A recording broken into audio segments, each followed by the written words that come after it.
Hey, this is Bailey. And I'm Timothy. And welcome to What Sleep Podcast. Let's get right into it. Woo.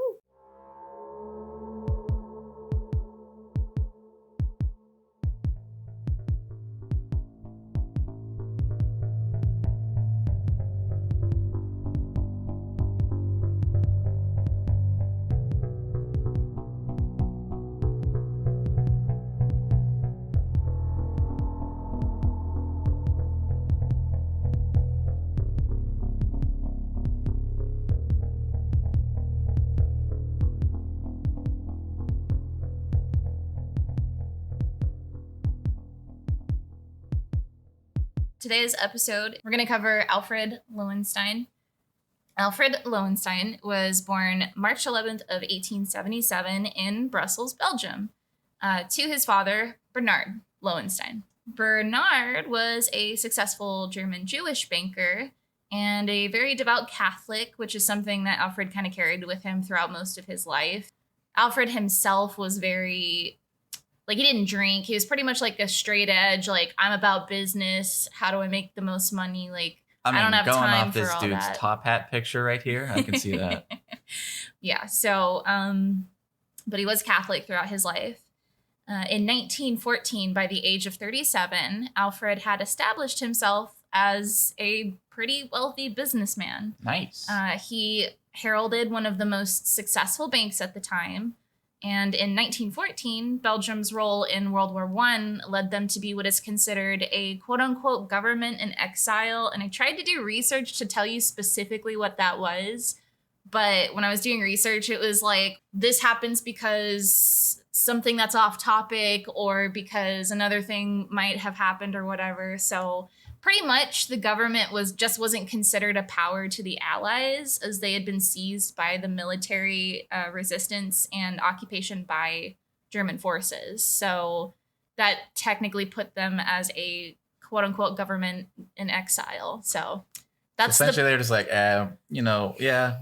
you're cool and all, but stay over there. Your territory has been taken over by the German military. So we don't really, you're exiled, I guess. Okay. So this government in exile lasted until about 1918. There was some after the war, armistice, and then the war ending. So it was at this time. This was in 1914 that Alfred had actually offered the Belgian government $50 million in that day, which I did the math and it might be wrong, but I tried my best. There's not a lot of information from the 1920s currency exchange. It was about $4.8 to $45.2 billion. There's a really big gap there. But again, like I said, I tried to look up inflation and then currency exchange to American dollars, and it was so hard. Yeah, I'm sure. I mean, it's pretty easy to find stuff when it's, what's this amount of money in American dollars back then to American dollars now? There's no calculator for that, apparently. I thought there would be, but apparently not. I did try, I promise. But I gotta say, it's interesting how a bank was like, hey, yeah, I'll bail out the government this time. Yeah. Pretty much this information is just to tell you how filthy freaking rich this dude was. So he was rich beyond belief, especially for back in the day. Oh, yeah. So if I casually had $45.2 billion. Right. Hello, Jeff Bezos? So, yeah, he offered the government $50 million interest-free in order to stabilize the currency in Belgium and essentially buy the country out from Germany in return for the right to print Belgian francs. So, he's a businessman. He got it made. Are you joking? He's yeah, sure, I'll give you this money and essentially buy out the country out from under you. Right. And then also have the right to print out money. Right. What? So the offer was actually refused by the government. Good. Probably a good move. Taking the money interest free. Yeah, that's cool. But then allowing one person to have the right to print the money? Right. Nah. At the end of the war, he moved to England, where he ran an investment business that made him one of the richest and most powerful financiers in the world at the time. He went on to partner with another investment house leader, and his name was Sir James Dunn. And just one of their ventures, one of their deals, They turned a profit of over 1 million euros in a single investment. So this is just one of them. They did tons of these deals and tons of businesses, like investing in other, projects. All right, so here's a picture of Alfred himself. Not gonna lie, his crow's feet kind of remind me of a nautilus a little bit. Of who? A nautilus, the little shell thingy. Oh. See it? Yeah. Right? Kinda. Got the shell and little frilly bits. Okay. No? Not saying I mean, he's just like an old dude. I mean, yeah, but I don't know. So, like, he's got a shiny top hat. Yeah, he does. There's not a lot of pictures of him either. I mean, it's like the 1910s, Was that a thing 1920s. To like polish your hat? I have no idea. I don't know. I am not that fancy with my clothes. But I mean, I like fancy clothes, but I've never been like, let me polish my top hat. I know you can like polish your shoes. I guess the same concept. Yeah. All right. I don't know. I'm not at that level. This guy was at this level, you though. Filthy peasant. Your hat is dirty. Yeah. It was hard to find like a good picture. Like there are full body pictures of him, but it's 1910s, 1920s. Yeah, it's hard to common, find, good pictures. Yeah. So, but yeah, he's a really wealthy old dude who dressed very well for himself. So another venture that Alfred began was building an electrical power facility actually multiple in different developing countries, like worldwide. And he gained a massive fortune from this, and his reputation even granted him an established foot as a major figurehead and consultant to heads of state around the world. So not just England, not just Germany, but like around the world, people were like, "Oh, okay, you's like a rich dude. You're good with money. You're good with business decisions." Also, he was building power stations, and it's like, I can cut off your power at any point I want to. That's fair too. Give me money. So, the British government actually ended up also making him what is called a companion of the Most Honorable Order of the Bath. So, which is still a thing today. I looked that up. That's still a thing today. There are Honorable Order of the Bath members. Do they just take baths together? No, it's a chivalry order. It's like a knights, like when you get knighted, I think. I don't really specifically know, but I know that it's pretty much knighting people. Okay. So that's an odd name, but yeah, it's old. It's from it's been like Order of the Phoenix, throw that Harry Potter reference in there. Yeah, it's from like the 1600s, I think is. In 1926, Alfred established the International Holdings and Investments Limited business that raised huge amounts of capital from like wealthy investors that were trying to like kind of join where he was in like ranks. Could you imagine creating a company so people, like wealthy people, can join you? Well, a lot of people wanted to be where he was, but is it like a secret society thing? I don't think he worship Cthulhu? Maybe, I don't know. Yeah, people would come and invest into his company, giving him more money, looking for money back towards, their own wealth so that they could kind of get where he is. So with an established worth of over 12 million pounds, which back in the day is 1.1 billion to 10.8 billion in 2020's money. So back then, what do you even buy with that kind of money? Whatever you want, man. I know, but what did they have back then that you could spend that amount of money on? He was set. I don't know. He's got power, I guess it bought him power. Dang. He was the third richest man in the world. All right. At the peak of his wealth, he was the third richest man in the world at that time. God. So that's what it bought him. It's crazy. Of course, eventually the investments would need to be returned to those investors who worked with him, though it didn't really seem that they would ever see that money. Ooh, they got scammed. I mean, maybe. That's I'm sure it was his intention. He's a rich guy. They do nothing but scam people, so. So there was actually, this is more of an interesting fact that I found really spicy. So here's the spice of this case. I live for this spice. So one allegation during his life that was made was actually made shortly before his death. And some people kind of point to this as maybe the cause of his death. So Alfred had actually made, this is allegedly, let me back up 2 seconds. There was an allegation that Alfred had made a deal with the gangster Arnold Rothstein, and this deal was to substantially increase the supply of heroin in the U.S. with the intent to create an international drug ring between Europe and the U.S. So this was like a big deal. Okay. So Arnold Rothstein was born January 17th, 1882, and he was an American racketeer and businessman who became a kingpin of the Jewish mob in New York City. So he was like a big deal. So he gained reputation by organizing corruption of like professional athletics, and he actually fixed the 1919 World Series baseball game. That was him? Also known as the Black Sox scandal. That was him. So here's a picture of Arnold Rothstein, and he looks like he could probably stab you with his minions. You know what I mean? Like, looks like a mobster and probably has underlings that will... Hey, man, this mobster's got a big forehead. What's with these people and big foreheads? He's balding. Leave him alone. So? You got all that kind of money and you can't get, like, Rogaine or something? No. I don't know if they had stuff like that back in the day. I They had tonics, snake oils. Snake oils. Just go to somebody to staple, like, ant legs to your head. What? All right, moving on. Close enough, right? So he actually mentored like future notable crime bosses too, and some of those include Lucky Luciano, Meyer Langsy, and Frank Costello, and like tons of other mobsters that were like super notable in the day. Wow. Okay. Yeah. So he's considered one of the early established crime bosses, and he is also considered one of the mobsters that kind of made mobsters into what we know them as today. You know, like sitting behind a cedar desk or a mahogany desk with your cigar. You disrespected my mother. Isom. But you know what immediately came into my head? What? Zootopia. Yeah, that's what I was going to bring up. Isom. Isom.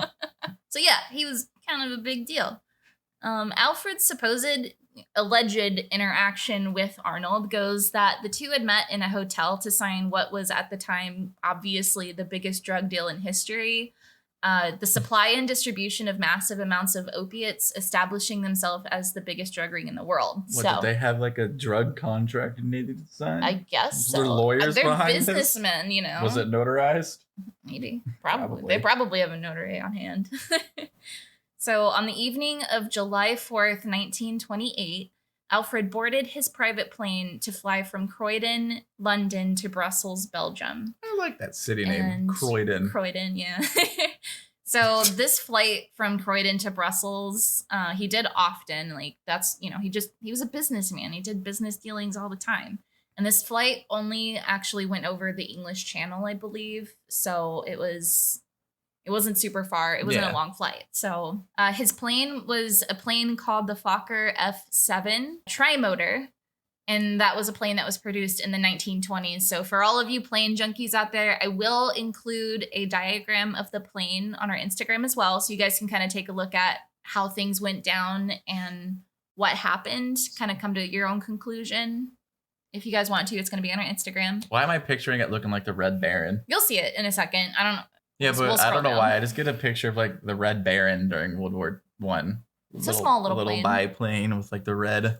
So the passengers on this flight included Alfred himself, the pilot, whose name was Donald Drew, a mechanic and co-pilot named Robert Little, Alfred's valet, his secretary, and two of Alfred's associates. So it was Alfred. Big was this thing? It's not that big. It's Alfred and 6 other people, including the 2 pilots. So there was 5 people in the cockpit, 2 people on, I don't think they flying made planes that big back then. I mean, it's snug, but it's snug. But that's okay. So during the flight at an altitude of 4,000 feet or 1,200 meters, Alfred made his way to the back of the plane to use the bathroom. After some time, passengers began to notice something strange. Alfred had been gone for a while and he still hadn't returned. His valet did actually get up and go and search for him, and he went and knocked on the bathroom door. After some time and no response, he forced his way in, worried that Alfred had fallen or had become ill. After opening the door, he found nothing. Huh? Alfred was gone. There was no Alfred. Did he just hop ship? So he's like, you know what? I'm second guessing this. Let me just... Oh, yikes. So after searching around, his valet quickly realized that the plane's only entrance and exit door was open. And wait, hold on. So you didn't notice that before? Apparently not. Which is weird, and we'll get to that once I show you the plane diagram. On the plane, there are only 3 doors. There's the door to the rear of the plane from the main, sitting area that leads into a sort of lobby area where the entrance and exit of the plane is and the bathroom. Okay. So it's not a big plane, and there's 2 rooms you could be in other than the cockpit. So, and the door that led into the lobby was windowless. So if anything had happened, nobody in the actual seating area could see it. I was about to say, wasn't it? Well, I guess not at that altitude. You don't need it to be, but like, isn't it like pressurized? So even if that door was open, it would like cause like a big deal. Well, we'll talk about that. All right. I'm getting ahead of myself. All right. So it is the belief among all the passengers that were on the plane at the time that Alfred had somehow fallen out of the entrance door and into the English Channel.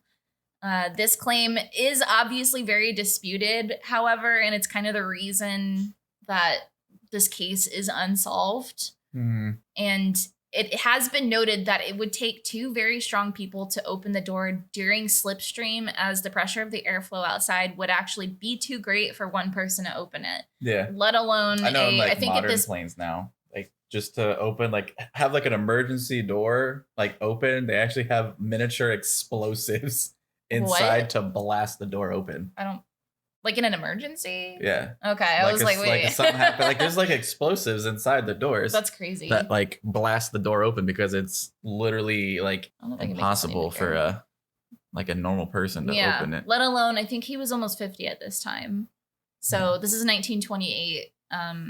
I don't think he lifted weights, Yeah. he's a mob boss. He don't do that. He's got other muscle. He's not a mob boss. This is Alfred. He's pretty much a mob boss. Let's be honest. If he's working with the mob and he's like funding the mob, he's a mob boss. Well, granted, he's a financier of the mob. Yeah, that plane is nothing, so, bro. Yeah. So here's the plane.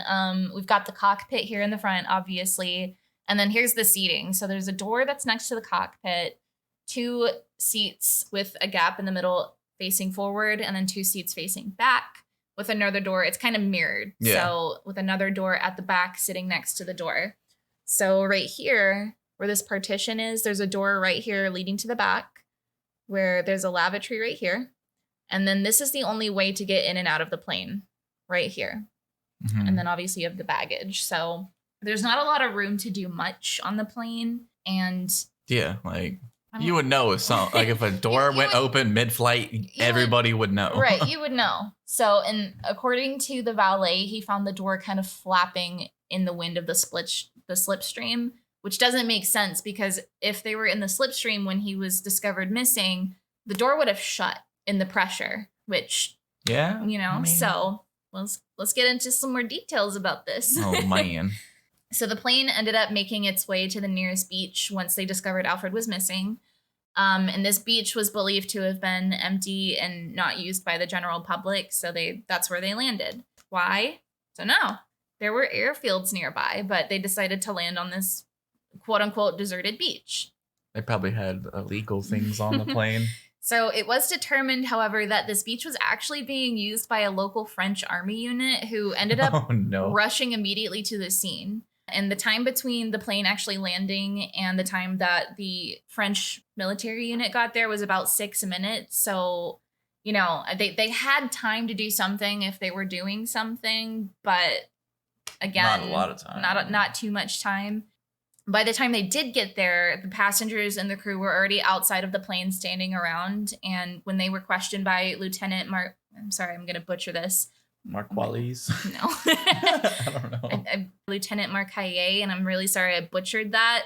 French is hard. Yeah, see, I was about to pronounce that like Marqualis. Marqualis. It was noticed that the pilot had began to start behaving pretty strangely, and he was evading questions. And after about a half an hour, the pilot had finally admitted that they had actually lost a passenger, and that passenger was Alfred Loewenstein. Okay. Somewhere over the English Channel. So the hesitation from the pilot makes me think that they disposed of him. Maybe. That's what I'm guessing.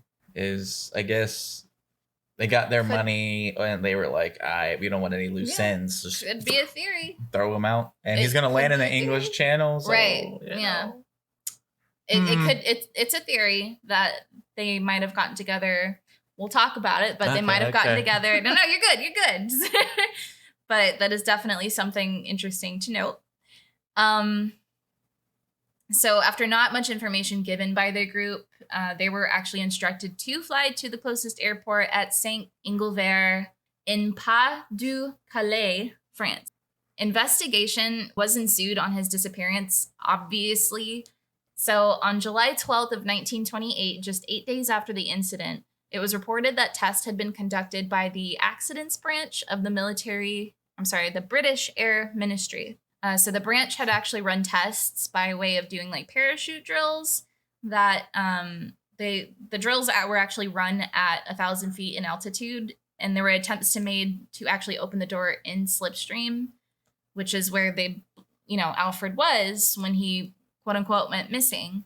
And they found it incredibly difficult, even with 2 people, to open the door. Well, yeah. So it was stated in the conclusion of those tests that at an altitude of 1,000 feet or 100 meters, one of the ministry men had thrown himself against the plane's entry door to try to get it open.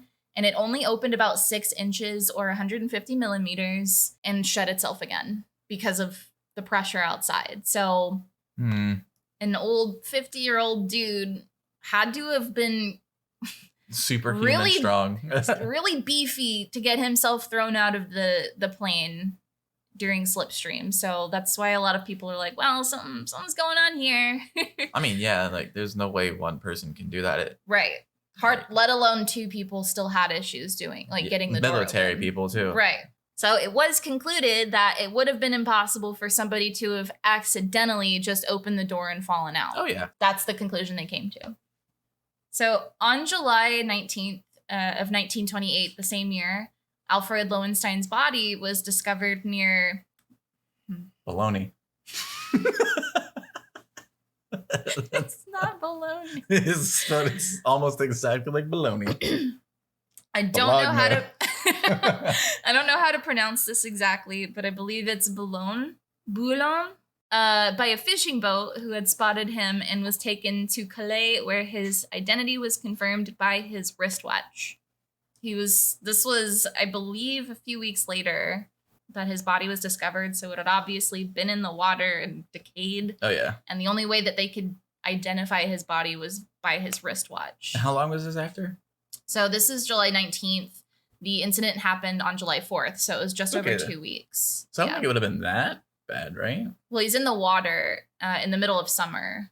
Oh, and fish, so it's the English Channel. It's salt water too. So I don't know if salt water is any different from fresh water. I would imagine the salt would eat you much faster. I think so. Drains all the water out of your body, basically.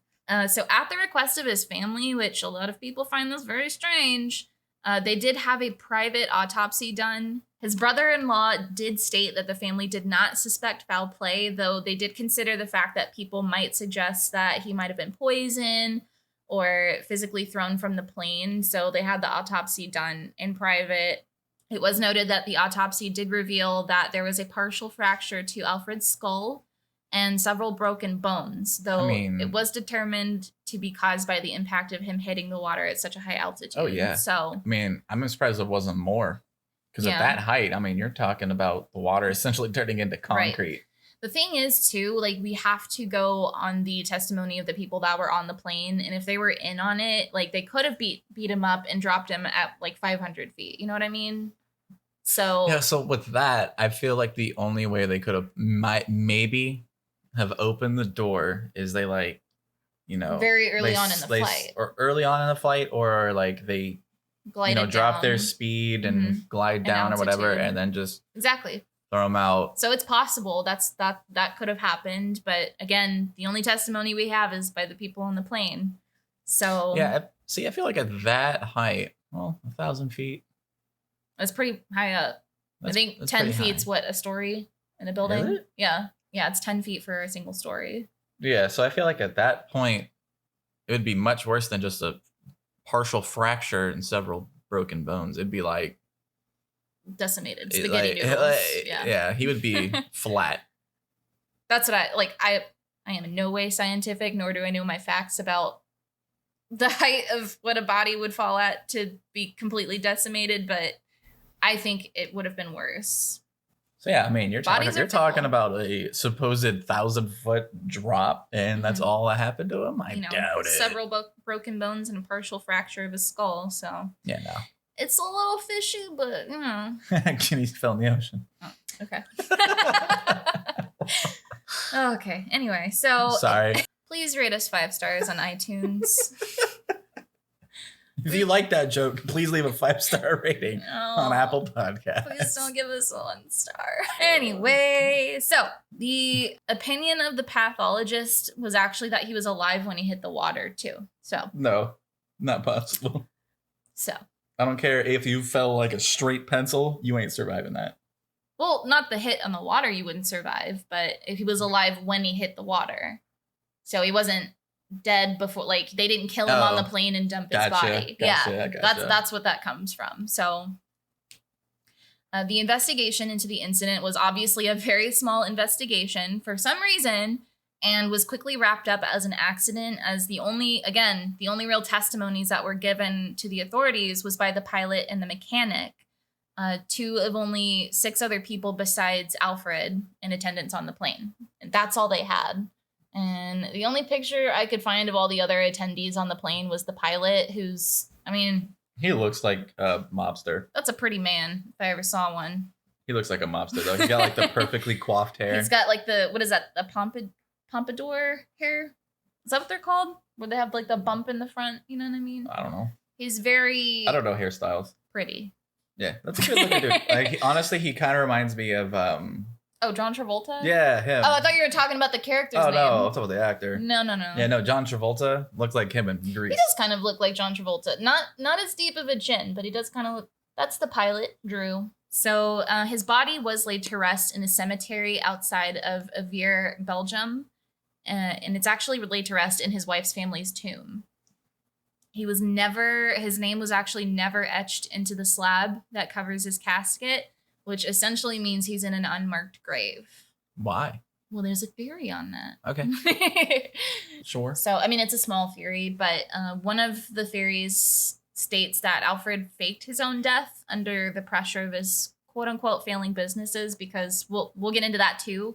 But some of his businesses were failing, and he was actually pretty in debt to a lot of people. Because remember, the investors they never got their money back or anything.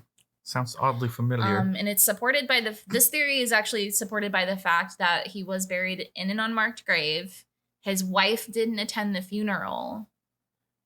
So, okay. And obviously all the paperwork and stuff that once he died, his businesses were given to his next of kin.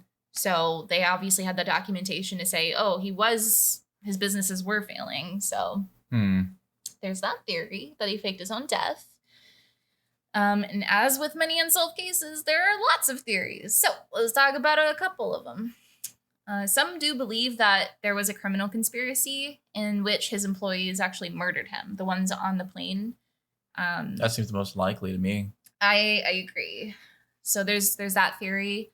The New York Times did note that many of Alfred's acquaintances had noticed him growing quote unquote absent-mindedness, which could be, early dementia, because he was, I think, nearly 50 at this time.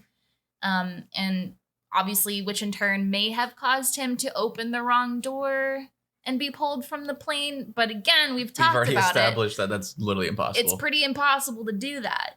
Another popular theory does state that his business ventures were on the verge of collapsing, as what he left behind was a huge web of different deals and partnerships, and a lot of them were very highly leveraged in debt. So it was a lot of investments that he wasn't returning, and a lot of not so successful startups, basically.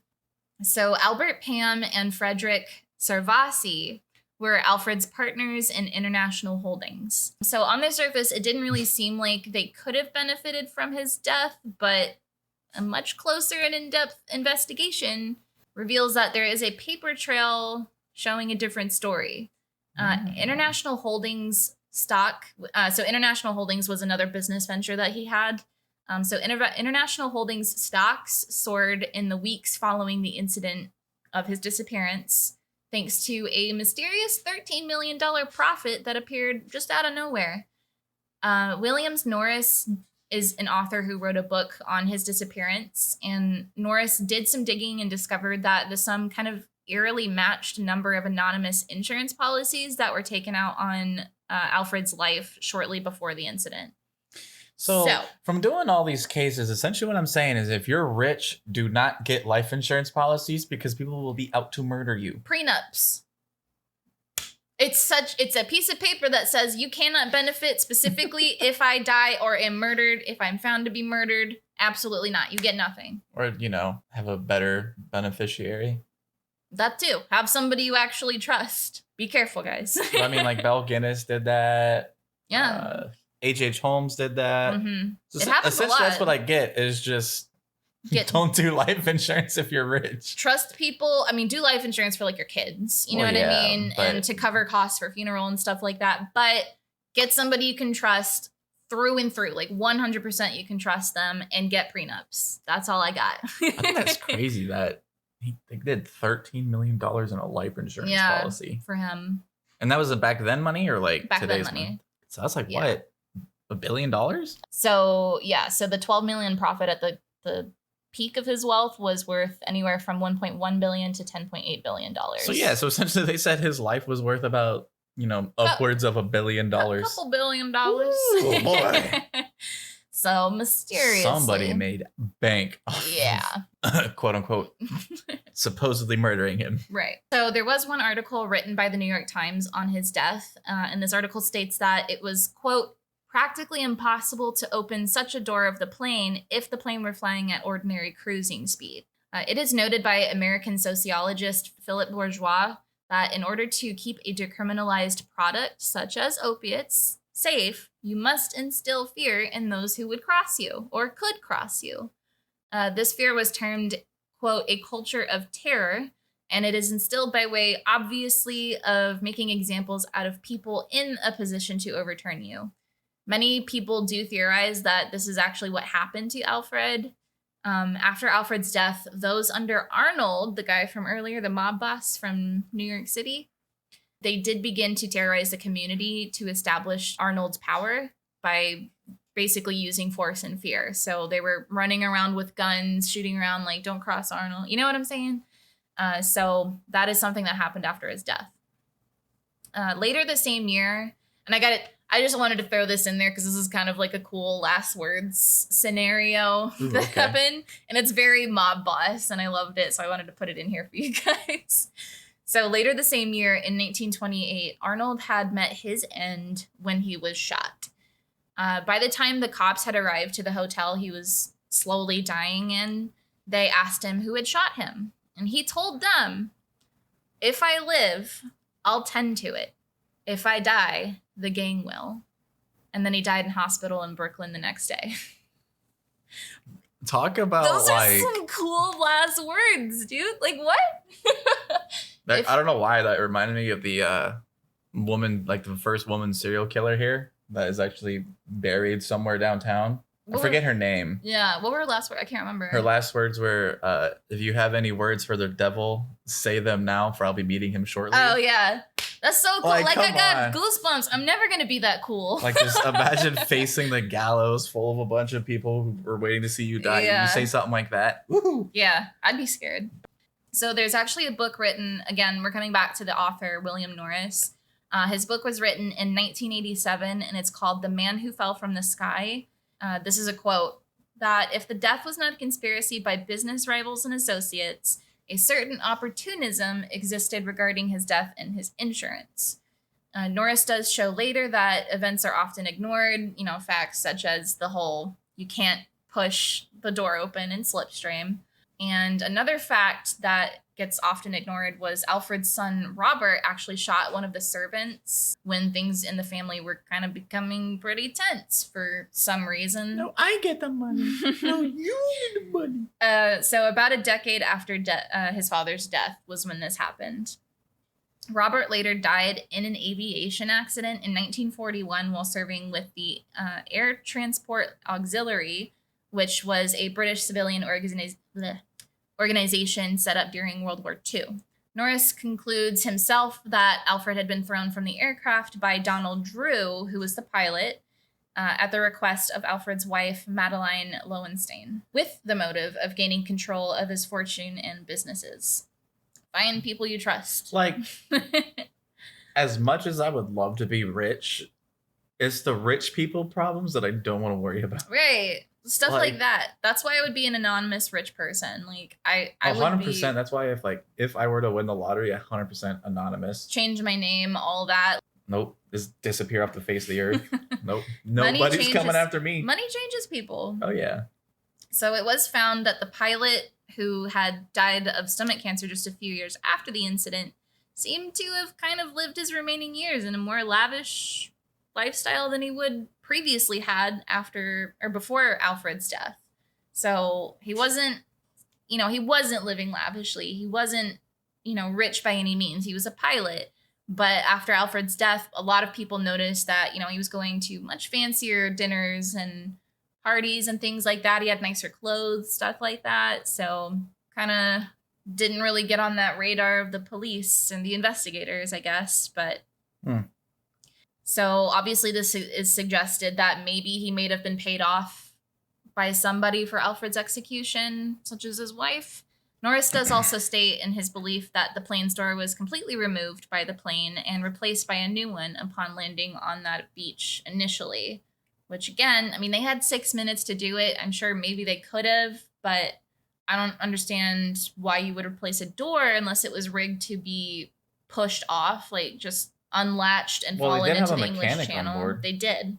So my thought with that is, what if they put a door that wasn't secure, and if they had just gently pushed off of it, it would have flown off the plane? You know what I mean? And they could have walked back inside after pushing Alfred out, and then when they landed, just secured a new door onto the plane.